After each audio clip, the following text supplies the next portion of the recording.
Here's a guy who has a silly response to the question of what moral act a theist can do that an atheist cannot. I also have a wager that I put to the religious in these cases. And you may be interested to know that I've tried it with everyone from the guy who founded Bush's faith-based initiative, Mr. Olasky, to various Baptist pastors, a Buddhist nun, a rabbi, charismatic Catholic, various pastors on radio and television all up and down the country. Not yet an answer from them. It's simple. You have to name or cite a moral action performed or a moral statement made by a believer that could not have been made by an atheist. That's all you have to do. And it cannot be done. Christopher Hitchens, who was one of the most famous atheists of our last generation, he would do debates, and one of the things he would like to spring on people in debates, on Christians he's debating, is the question, what moral thing can a Christian do that an atheist can't do?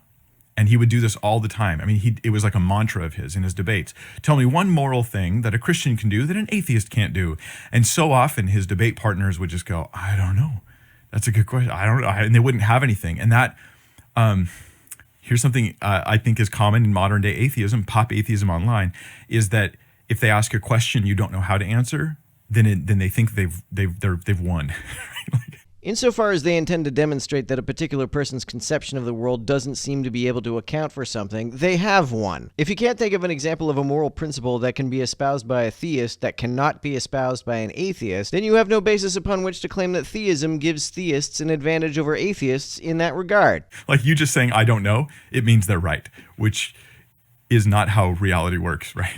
It is if what they are intending to demonstrate is that you don't know something. Because otherwise every 3-year-old is right as soon as they learn how to say why.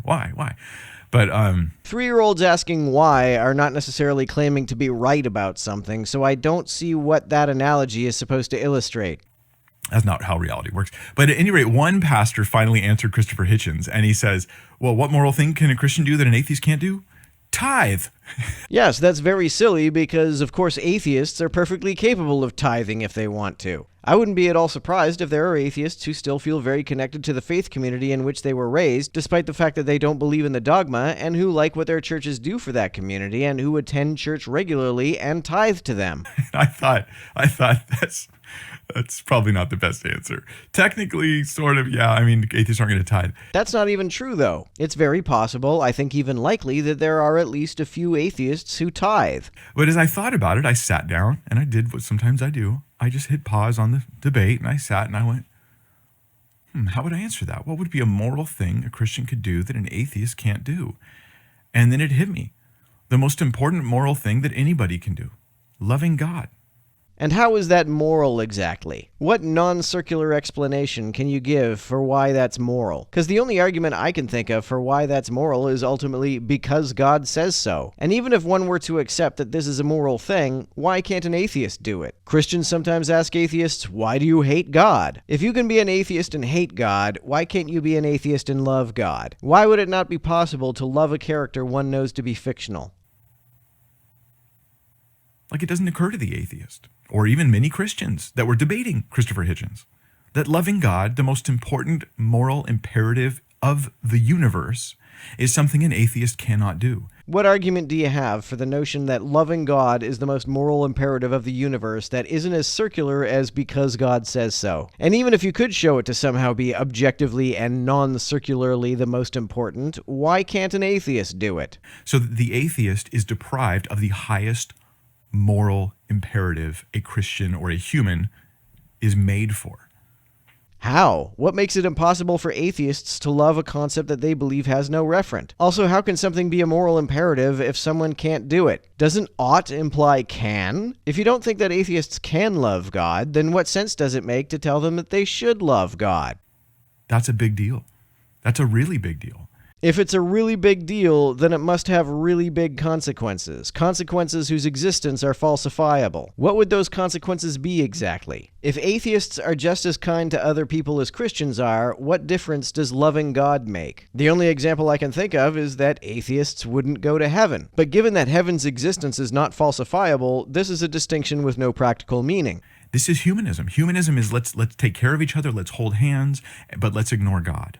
let's just leave God out of it. Let's not talk about God. Let's not worry about honoring God.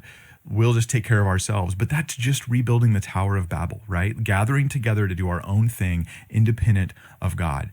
And this is a scary trend in our culture. First of all, humanism does not require anyone to ignore God. Humanism is just the idea that the well-being of humans is the highest moral imperative. The only way that could be incompatible with your religion is if loving God is not what's best for human well-being. If loving God is not what's best for human well-being, then what's the point of loving God? And it's a religious trend. I see the reversing of the two commands, right? Jesus is like, love God with everything you've got. And second, love your neighbor in a lesser degree as you love yourself, which is still a massive amount of love, but nothing compared to the love we have for God. What seems far scarier to me than humanism is the idea that people would put loving and honoring a being who literally cannot be harmed above the well-being of entities that can be harmed. But the religious trend I see is reversing these two commands.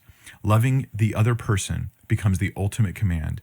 Loving God is like a footnote where you're like, well, when I love them, I'm loving God automatically. And then that's really the only concern. Again, do you, as a Christian, think that there is tension between these two things? Why would loving an omnibenevolent being be in any way in tension with loving other human beings? Shouldn't they go hand in hand?